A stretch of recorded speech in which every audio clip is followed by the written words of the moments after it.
자, 우리가 인생을 살아가면서 가장 힘들고 어렵고 낙심될 때 중에 하나가 바로 거절을 당했을 때, 거절당할 때입니다. 평소에 좋아하는 사람이 있습니다. 그래서 그 사람을 마음에 품었고 또 오랜 시간 기다렸고 준비했고, 그래서 그 사람에게 그 마음을 표현합니다. 사랑의 마음을 표현합니다. 때로 데이트를 신청합니다. 어렵게 뭔가를 부탁을 했습니다. 그런데 상대로부터 거절을 당하게 됩니다. 그러면 때로 자존심이 무너지고 마음이 아프고, 심지어 어떤 사람 가운데는 그런 거절당한 것 때문에 극단적인 그런 선택을 하는 사람들도 있는 것을 보게 됩니다.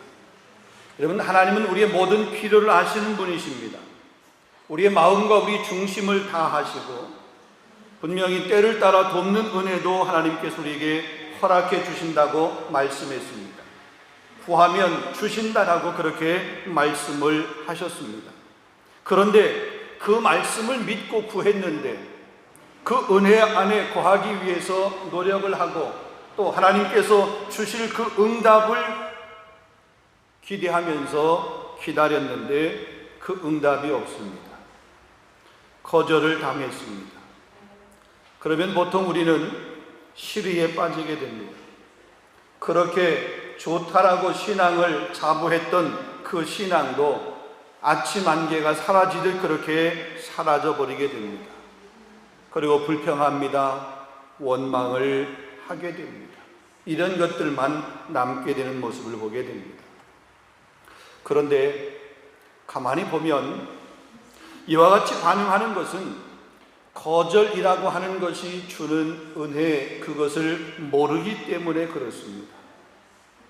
만약에 거절이 주는 은혜를 알게 된다라고 그러면 거절당한 것이, 거절함을 받은 것이 얼마나 은혜인지 감사할 수밖에 없다라고 하는 사실입니다.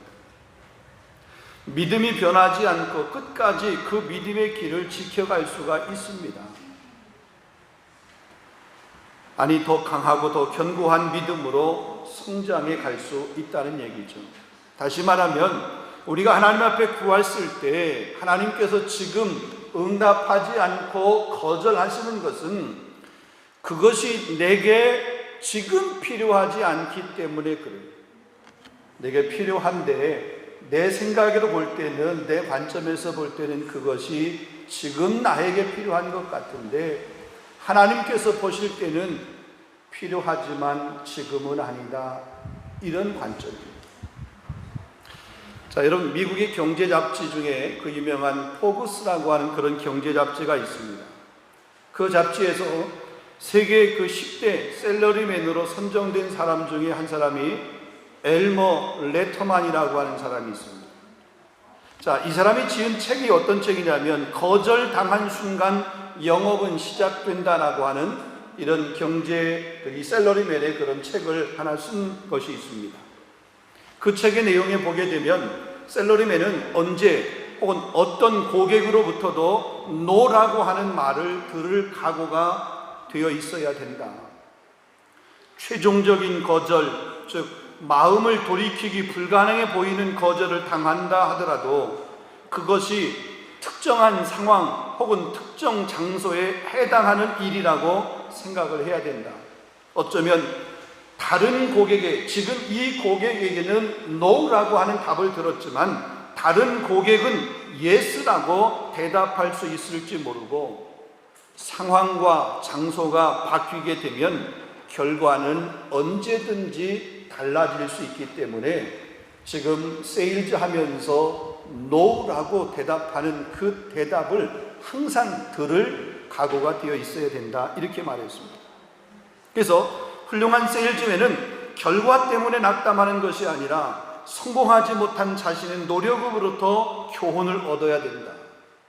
낙담, 이것은 세일즈맨의 사전에 없는 단어다. 하나의 거절은 다른 고객을 향한 판매의 시작이 될 수 있기 때문이다. no라는 말은 더 자세한 설명을 듣고 싶다는 일종의 또 다른 초대장이기도 하다. 노는 새로운 전략을 짜라고 하는 신호이다.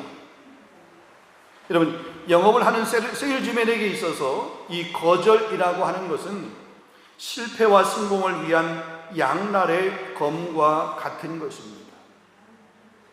자, 그런데 이런 거절의 문제, 우리 일상에서만 있는 것이 아니라 성경에도 보면 이런 거절의 사건들이 참 많이 있는 것을 보게 됩니다. 자, 오늘 본문도 그 중에 한 부분입니다. 자, 이 본문의 말씀은 예수님께서 이제 갈릴리에서 2차 사역을 마무리하면서 자기의 고향인 나사렛을 방문하면서 일어난 그런 사건입니다. 자, 본문 1절 말씀을 이렇게 보게 되면 예수께서 거기를 떠나서 고향으로 가시니 제자들도 따르니라 그랬습니다. 자, 본문 앞장, 그러니까 이 4장이죠. 5장이죠. 마가복음 5장을 보게 되면 예수님께서 이제 저 갈릴리 동편 거라사라고 하는 그런 지방에 가셔서 군대 귀신 들린 그런 사람을 고쳐주는 일을 하셨습니다. 그 일을 마치시고 그 갈릴리 다시 반대편 서편으로 오셔서 그 가버나움 지방으로 오셔서 우리 지난주에 생각을 해보았던 말씀을 나누었던 12해를 혈증으로 앓고 있었던 그 여인을 고쳐주셨고, 또 회당장 야이로의 그 딸을 고쳐주시는 그런 일을 예수님께서 행하셨습니다. 자, 그리고 나서 이제 예수님의 고향으로 가신 겁니다. 그런데 그곳에서 그 고향 사람들에게 거절을 당하고 그 고향 사람들로부터 배척을 받는 내용이 오늘 본문의 내용입니다. 예수님의 고향은 나사렛입니다. 갈릴리 나사렛입니다. 그러나 예수님이 태어나신 것은 유대에 호적하러 갔다가 베들레헴에서 태어나셨어요. 그러니까 예수님이 태어나신 곳과 예수님의 고향은 다릅니다. 지금 예수님의 고향 나사렛입니다. 자, 그 나사렛에서 일어난 사건, 예수님께서 고향에 가셨습니다. 제자들도 예수님과 함께 갔습니다. 안식일이 되었습니다. 회당에서 사람들을 예수님께서 가르치셨습니다. 여기 가르쳤다라고 하는 이런 말을 요즘 말로 얘기하면 그 회당에서 설교한 겁니다. 그런데 그 설교의 본문이 뭐냐면 이사야서의 말씀을 가지고, 이사야 선지자가 했던 그런 말씀을 가지고 이제 그 회당에서 사람들을 가르치기를 시작한 거죠. 오늘 본문에는 그 이사야서의 말씀이 기록이 되어 있지 않지만 오늘 본문과 비슷한 같은 내용이 기록되는 누가복음 4장을 보게 되면 주의 성령이 내게 임하였으니 이는 가난한 자에게 복음을 전하게 하려고 내게 기름을 부으시고 나를 보내사 포로된 자에게 자유를, 눈먼 자에게 다시 보게 함을 전파하며 눌린 자를 자유롭게 하고 주의 은혜의 해를 전파하게 하려 하심이라. 그러니까 누가복음 4장 18절 19절 말씀입니다. 근데 이 말씀을 가지고 예수님께서 회당에서 강론을 한 거죠. 가르치신 거죠. 근데 이 말씀은 이사야서 61장에 있는 그런 내용입니다. 그러니까 이사야 선지자가 그렇게 말씀했던, 예언했던 그 말씀을 가지고 지금 예수님께서 회당에서 가르치시는 그런 일을 하신 것입니다. 그러자 그 회당에 모여있던 사람들이 예수님이 선포하시는, 가르치는 그 말씀을 듣고 놀란 거예요.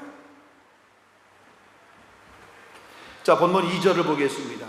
이 사람이 어디서 이런 것을 얻었느냐? 이 사람이 받은 지혜와 그 손으로 이루어지는 이런 권능이 어찌 됨이냐? 그 사람들이 예수님께서 행하셨던 일뿐만 아니라 예수님께서 이렇게 지금 말씀하시고 계신, 가르치고 계신 그 내용을 들으면서 놀랐다라고 그랬어요. 감탄을 했습니다. 놀라서 반응을 한 겁니다.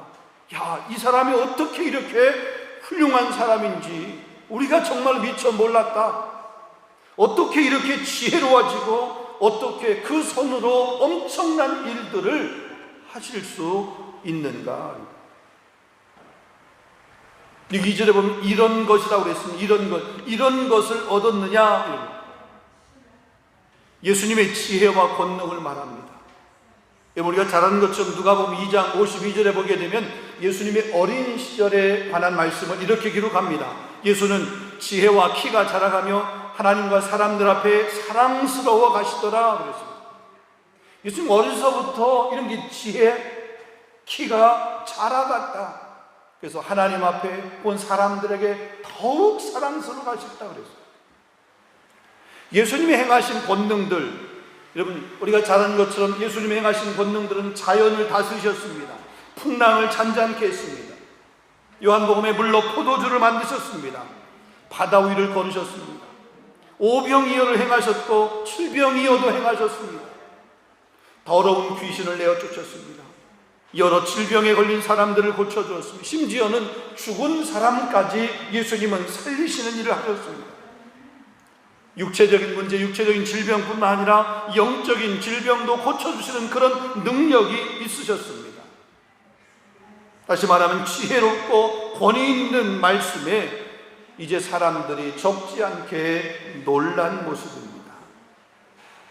자, 그러면 그들이 그렇게 놀랐으면 예수님께서 선포하신 메시지를 듣고 예수님이 행하신 그 일을 보면서 혹은 들으면서 그들이 감탄을 했으면 예수님께서 행하신 그 모습 그대로 평가하고 인정하고 그분을 그렇게 받아들이면 좋은데 이 고향 사람들은 그렇게 하지 않은 모습을 보게 됩니다. 예수님이 하나님의 아들심에도 불구하고 하나님의 아들 되심을 거절했던 이런 모습을 보게 됩니다. 자, 그렇다면 이들이 왜 예수님을 이렇게 배척을 하고 예수님을 거부했을까? 한마디로 말하면 그들 가운데 그들이 가지고 있는 예수님에 대한 선입견 때문에 그렇습니다. 그들의 편견 때문에 예수님을 메시아로 받아들이지 못하고 있는 그런 상황을 보게 됩니다. 자, 그럼 본문 우리 3절 말씀을 보겠습니다. 3절에 보면 사람들의 반응이 이렇게 반응합니다. 이 사람은 마리아의 아들 목수가 아니냐? 야고보와 요셉과 유다와 시몬의 형제가 아니냐? 그의 누이들이 우리와 함께 여기 있지 아니하냐고 예수를 배척한지라 그랬습니다. 2절에 보게 되면 예수님께서 가르치신 모습과 행하신 모습에 놀랐습니다. 감탄했습니다. 도대체 어디서 저런 능력이 나타났느냐 이거죠.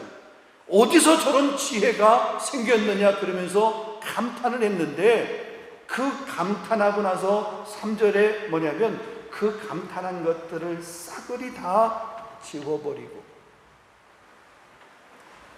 선입견을 가지고 그 예수님의 모습을 재해석을 하기 시작하는데 그게 바로 예수님을 달갑지 않게 여겼습니다. 예수님을 지금 뭐라고 하냐면 마리아의 아들이라고 그랬습니다. 여러분, 마리아의 아들인 것은 분명합니다. 그런데 그 당시에 보게 되면 남편과 아내가 있고 거기 자식이 있으면 남편 아빠의 이름, 그 아빠의, 그러니까 남자의 이름을 따서 누구의 자식 이렇게 불렀어요. 근데 지금 마리아의 아들이라고 이렇게 표현하고 있어요. 그리고 목수라고 하는 분. 왜냐하면 아버지 요셉이 목수니까 목수인 거는 분명합니다. 그 일을 했으니까 그건 분명을 합니다. 자, 그럴 뿐만이 아니라 그의 형제들에 대해서 언급을 하고 있고 또 예수님의 그 누이에 관해서 얘기하고 있고 그 사람들이 지금 우리 옆에서 이렇게 평범하게 사는 그런 사람이다라는 거죠. 별 볼 일 없는 사람이다라는 거죠. 그렇게 지금 뭐냐면 취급을 하고 있는 거죠. 그의 형제들 혹은 그의 아버지의 직업이나 그죠? 그 아버지 직업을 볼 때 혹은 그의 형제들을 볼 때 사실 예수님의 형제들이 나중에는 제자로 이렇게 세움받아서 복음을 위해서 큰 일을 했지만 지금 이 당시에는 이들이 별로 이렇게 두각을 드러내지 않은 그런 상태입니다. 그러니까 예수님의 그 형제들이나 그 주변의 형편들이나 그 가족관계나 이런 거를 들어서 그냥 쉽게 가볍게 편견을 가지고 평가하고 있는 그런 모습을 보게 됩니다. 그러니까 예수님을 믿지 않으려고 작정했기에 아무 관련도 없는 그런 사실들, 이런 것들을 그냥 괜히 들추어내면서 지금 비난하고 있고 심지어 거절하고 있고 배척하고 있는 모습을 보게 됩니다. 예수님의 고향 사람들만 그런 것이 아니라 어쩌면 우리도 가만히 보면 우리에게도 이런 모습들이 있는 것을 보게 됩니다. 믿지 않으려고 하니까 쓸데없이 이런저런 핑계를 대면서 믿지 않는 것을 합리화시키려고 그럽니다. 봉사하지 않으려고 그러니까, 때로는 헌신 혹은 충성하지 않으려고 그러니까, 수고하지 않으려고 그러니까 이런저런 핑계를 대면서 그 수고의 자리, 헌신의 자리, 그 충성의 자리를 외면하는 모습을 우리는 보게 됩니다. 여러분, 주님의 일을 위해서는 주의 일을 하는 데는 핑계를 대서는 안 되는 줄로 믿습니다. 여러분, 성경에 보면 잔치를 베푼 임금이 사람들을 초청했습니다. 그랬더니 사람들이 핑계를 댑니다. 나는 장가 가야 되고, 나는 밭에 가서 이 밭을 갈아야 되고, 혹은 소를 사러 가야 되고, 장가를 가야 되고, 여러 가지 그런 핑계를 대는 모습을 보게 됩니다. 모든 일이 다 중요하지만 주님의 일이 우선입니다. 너희는 먼저 그의 나라와 그의 의를 구하라. 그리하면 이 모든 것을 너희에게 더해 주시리라. 여러분, 일하는 사람은 핑계를 안 댑니다. 근데 일하지 않는 사람은 핑계가 왜 그렇게도 많은지. 자, 고향 사람들의 냉랭한 반응입니다. 배척하며 거절하는 것에 대해서 예수님께서는 뭐라고 이렇게 말씀을 하십니까? 오늘 본문 4절을 보게 되면 예수께서 그들에게 이르시되 선지자가 자기 고향과 자기 친척과 자기 집 외에서는 존경을 받지 못함이 없느니라 그랬습니다. 여러분, 이 말은 그 당시에 격언처럼 그렇게 많이 통용되던 그런 말이었습니다. 우리 서양 속담에 보게 되면 친절함은 격렬함을 낳는다라고 하는 그런 말과 같은 의미입니다. 다시 말하면 사람들이 가까우면 가까울수록 때로 이렇게 일정한 예의 혹은 존경심 이런 것들이 더 없어지는 것을 보게 됩니다. 그러니까 가깝게 지내다가 보니까 혹은 잘 안다고 그렇게 생각하다가 보니까 쉽게 대하는 거예요. 쉽게 말하는 거예요. 때로 쉽게 무시하는 겁니다. 이미 정해놓은 그런 고정관념을 가지고 바라보는 겁니다. 그러니까 지금 이 예수님을 그렇게 이 고향 사람들은 그렇게 쉽게 바라본 거예요. 그러니까 단지 사람의 눈으로 바라본 겁니다. 자, 이 고향 사람들이 이런 반응을 보이니까 예수님께서 이 나사렛에서는 특별히 그런 큰 권능을, 많은 권능을 행하지 못하셨습니다. 자, 5절에 보게 되면 거기서는 아무런 권능도 행하실 수 없어 다만 소수의 병자에게 안수하며 고치실 뿐이었고 그랬습니다. 예수님께서 행하신 권능들이 엄청납니다. 자연을 다스리며 자연을 지배하는 그런 권세들도 있었고 죽은 자까지 살리시는 그런 능력들도 예수님에게는 있으셨습니다. 다른 곳에서 예수님이 행하실 수 있는 능력이 이 고향에 와서 제한받은 것은 갑자기 예수님의 그 능력이 사라져서 그런 것이 아닙니다. 다른 곳에 가면 그 능력이 살아나고 지금 고향에 오면 그 능력이 사라지는, 있다가 없어졌다가 하는 그런 모습 때문에 이 나사렛에서 능력을 행하지 않으신 것 혹은 못하신 것이 아니라고 하는 얘기죠. 예수님의 능력이 제한된 것을 우리가 보아서는 안 됩니다. 예수님을 거절하고 불신하는 곳에는 구원의 역사가 일어나기 어렵다라고 하는 것을 보여주게 됩니다. 똑같은 장소에 있어도 그 예수님에 대해서 부정적인 마음과 생각을 가지고 있으면 다른 사람에게는 이런 은혜의 체험들, 이런 경험들을 하게 되지만 나는 구경꾼으로만 계속해서 머물러 있게 된다는 거예요. 여러분, 아무리 소낙비가 내려도 뚜껑이 이렇게 닫혀 있게 되면 그 항아리 안에, 그 그릇 안에 물 한 방울 담기지 않습니다. 뚜껑을 열어놓고 있어야 그 항아리에 물이 채워지고 가득 차고 넘치게 되는 것과 마찬가지라는 거죠. 하나님은 천지 만물을 창조하신 분이시고 그분에게는 모든 것이 가능하지만 그분이 일하시는 데는 우리의 믿음, 이 믿음과 함께 일하신다는 거죠. 우리의 믿음을 보시고 일하십니다.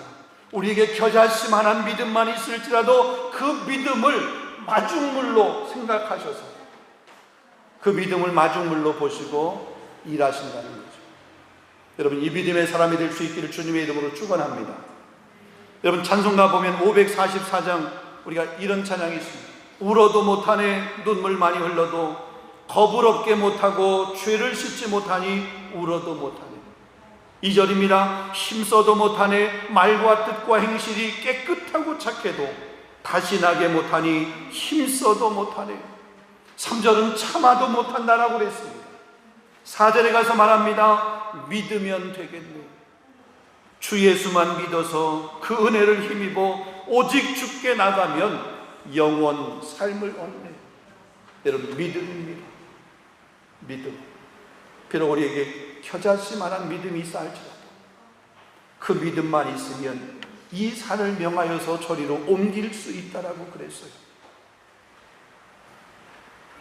믿음이 없으면 예수님께서는 모든 것을 다 하실 수 있지만 예수님에게는, 하나님에게는 모든 것이 다 있으시지만 믿음이 없는 나에게는 그것이 내 것이 되지 않는다는 거죠.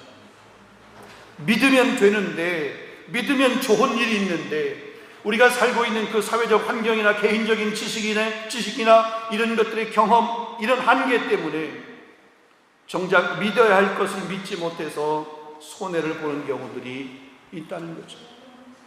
우리 상반기를 마치고 이제 하반기를 시작을 합니다. 우리 2021년도 우리 하반기를 시작하면서 여러분, 이 믿음을 가지고 그동안 힘들거려왔던 우리 삶에서 새롭게 다시 한번 은혜의 강으로 혹은 새롭게 출발할 수 있는 저와 여러분 될 수 있기를 주님의 이름으로 축원합니다. 자, 예수님 비록 거절을 당하고 배척을 당했습니다. 그런데 복음을 전하는 그런 일을 결코 중단하지 않았습니다. 계속해서 다른 마을로 가서, 다른 촌으로 가서 가르치는 일을 계속 이어갔습니다. 여러분, 바울도 마찬가지입니다. 바울이 복음을 들고 전도여행을 떠나게 될 때 그 전도여행을 방해하는 사람들이 많았습니다. 가는 곳곳마다 바울을 환영했던 것들이 아닙니다. 바울을 잡아서 죽이려고 그랬습니다. 그럼에도 불구하고 바울은 그 전도의 발걸음을 멈추지 아니하고 주님께서 부르시는 그날까지 그의 생명을 조금도 귀한 것으로 여기지 아니하고 달려갔던 모습을 보게 됩니다. 예수님도 역시 마찬가지입니다. 오늘 6절 하반절 말씀에 보면 이에 모든 촌에 두루 다니며 가르치시더니 그랬습니다. 박해가 있었습니다.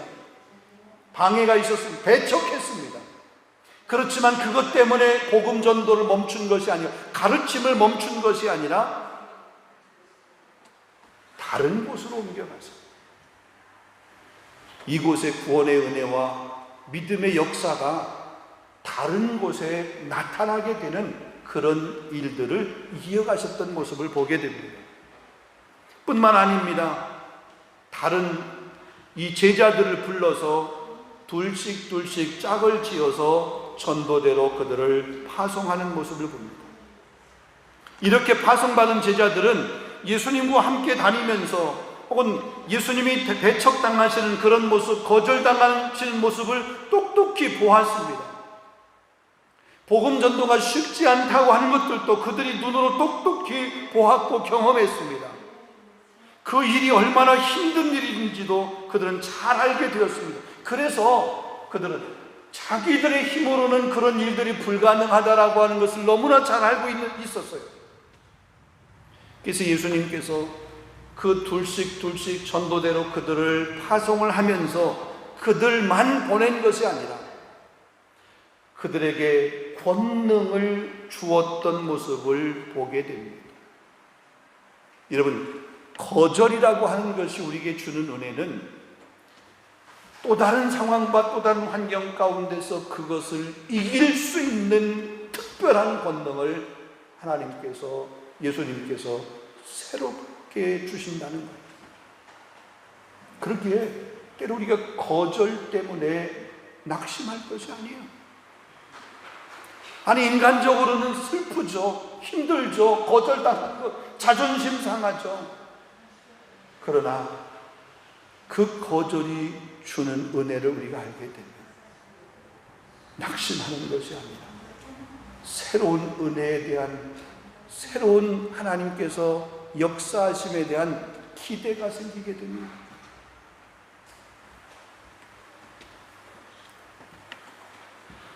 여러분, 주님이 주셔야 우리가 누릴 수 있는 줄로 믿습니다. 내 힘으로 할 수 있는 것 같지만 안 됩니다. 내 계획이 완벽한 것 같지만 그 계획 완벽하지 않습니다. 실수 없을 것 같지만 우리는 실수투성입니다. 허물, 약점, 우리가 감추고 감추지만 드러나게 되어 있습니다. 왜? 우리는 허물투성이, 약점투성이기 때문에 그래요. 잘 숨기면 조금 오래 발각되는데 조금 시간이 지체될 수 있지만 우리에게는 그런 허물이 있고 약점이 있을 수밖에 없어요.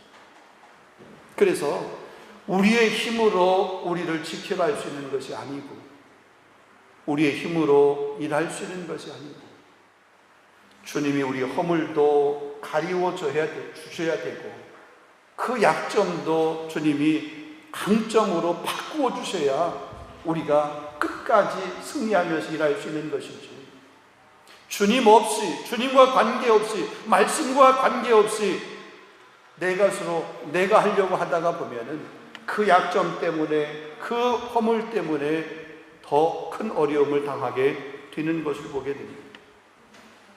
여러분, 말씀 맺도록 하겠습니다. 오늘 본문의 말씀을 통해서 우리는 복음을 위해서 거절당할 때 우리가 어떠한 태도를 취해야 하는지에 대해서 말씀을 함께 나누었습니다. 꼭 복음만을 위한 것은 아닙니다. 우리의 삶을 위해서도 마찬가지입니다. 우리가 거절을 당할 때 우리가 어떻게 해야 되는지. 여러분, 예수님도 거절을 당하셨습니다. 예수님의 제자들도 거절을 당했습니다. 우리보다 앞서 믿음의 생활을 했던 그 많은 믿음의 선배들도 수없이 많은 거절당함을 경험을 했습니다. 그렇지만 그들이 그를 거절을 당했음에도 불구하고 낙심하지 아니하고 예수님께 주신 그 하늘의 능력, 복음의 능력으로 때로는 그들에게 맡겨준 가르치는 그런 사역 혹은 치유하는 사역을 결코 포기하지 않고 끝까지 그 일을 감당했던 모습을 보게 됩니다. 제자들에게 그 일을 감당하도록 능력과 권능과 지혜를 주셨던 모습을 보게 됩니다. 왜요? 제자들을 보내지만 그 제자들이 약한 것을 주님은 아세요. 저들이 가서 거절당할 것을 주님이 아세요. 그래서 그 제자들을 보내면서 그들에게 능력도 주시고 지혜도 주시고 권능도 주셨어요. 그게 거절이 주는 은혜예요. 거절을 경험할 때마다 하나님께 우리에게 더 큰 권능을 주세요. 더 큰 지혜를 주세요. 더 큰 은혜를 주세요. 여러분, 믿으시기를 바랍니다. 그러기에 거절당할 때 내게 주실 더 큰 은혜가 뭘까? 내게 주실 더 큰 지혜가 뭘까? 내게 허락하실 더 큰 능력이 뭘까? 이런 기대를 가지고 그런 거절의 순간들을 이겨낼 수 있는 저와 여러분 될 수 있기를 주님의 이름으로 축원합니다. 우리는 지난 1년 반을 코로나라고 하는 이 팬데믹 전염병으로 인해서 정말로 힘들고 어려운 시간들을 보냈습니다. 그 시간들을 보내면서 우리가 한 가지 깨달은 것이 있습니다. 우리가 할 수 있는 것 아닌 일들이 이렇게 또 있구나. 여러분, 온 나라가, 아니 전 세계가 올수업이 되었었습니다. 변화를 받아들이지 않으면 안 되는 그런 삶들을 우리가 경험을 했습니다. 코로나라고 하는 그런 것들이 우리에게 준 하나의 교훈이기도 합니다. 우리 힘으로 이 세상의 그런 지혜나 혹은 세상의 그런 과학의 문명의 그런 발달로도 이것이 안 되는 일이구나. 여러분, 이것도 거절당하는 것, 거절이 주는 하나의 은혜인 줄로 압니다. 더 큰 은혜를 주시고 더 큰 능력을 주시고 더 정금처럼 되도록 단련하시는 그런 은혜인 줄로 믿습니다. 자, 이제 하반기를 시작합니다. 더 힘차게 달려가는, 포기하지 않고 달려가는, 때로 누가 응원해 주는 사람이 없고 환영해 주고 박수 치지 않는다 할지라도 주님만을 바라보면서, 십자가만을 바라보면서 믿음을 갖고 표대를 향하여서 앞으로 정진하며 달려갈 수 있는 저와 여러분 될 수 있기를 주님의 이름으로 축원합니다. 이것이 2021년도 우리 7월 첫째 주일 맥추감사 주일로 하나님 앞에 예배하면서 힘들고 어려웠지만 다시 하나님 앞에 감사할 수 있는 그런 감사의 조건, 감사의 환경을 붙드는 그런 메시지가 거절 힘들지만 그럼에도 불구하고 더 큰 은혜, 더 큰 능력, 더 큰 지혜 주실 것을 기대하는 것처럼 우리가 감사할 특별한 조건이 없다 할지라도 아니에요. 이제 더 큰 감사할 수 있는 조건들을 하나님께서 우리에게 주실 것을 기대하며 그렇게 예배하는 저와 여러분, 우리 모두 성도들 될 수 있기를 주님의 이름으로 축원합니다. 기도하겠습니다. 거룩하신 아버지 하나님, 우리 2021년도 우리 맥추감사 주일로 하나님 앞에 예배하며 우리 지난 상반기 동안 우리의 삶을 돌아보면서 우리가 지나온 시간들을 생각해 볼 때 하나하나 세어보면 인간적으로는 감사할 일이 없습니다. 너무나 어려웠습니다. 때로는 너무나 힘들었습니다. 또 너무나 지쳤습니다. 그렇지만 이 모든 거절의 성경 가운데서도 하나님 다시 한번 하나님께서 부어주실 은혜를 우리가 생각하며 오늘 감사의 예배를 하나님 앞에 영광 돌리며